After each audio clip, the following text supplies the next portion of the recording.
ایک جادوی جنگل میں 3 بہترین دوست رہتے تھے، ٹامی شیر، نل خرگوش اور میکس بندر۔ وہ ہر دن جنگل میں نئے مقامات کی سیر کرتے، درختوں پر چڑھتے اور چمکدار دریا کے کنارے کھیلتے۔ ایک دن دوپہر میں جب وہ دریا کے قریب کھیل رہے تھے، ٹامی نے پانی میں کچھ چمکتا ہوا دیکھا۔ دیکھو نل، یہ کیا ہے؟ اس نے جوش سے کہا۔ نل قریب جا کر دیکھنے لگی۔ یہ تو ایک سنہری چابی ہے، اس نے کہا۔ یہ کیا کھولے گی؟ میکس، جو ہمیشہ سرگرم رہتا تھا، درخت سے لٹک کر بولا، آؤ پتہ چلائیں۔ یہ سب سے بہترین مہم ہوگی۔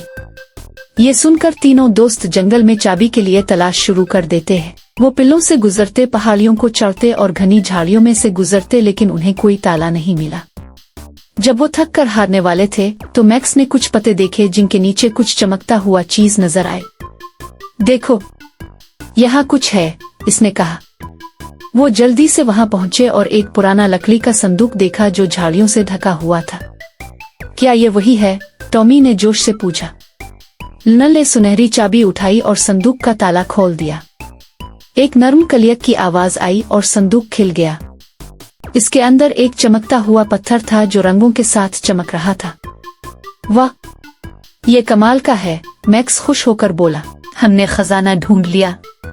دوستوں نے مسکراتے ہوئے یہ سمجھا کہ اصلی خزانہ چمکتے ہوئے پتھر میں نہیں بلکہ ان کی مہم میں ہے جو انہوں نے ایک دوسرے کے ساتھ گزاری۔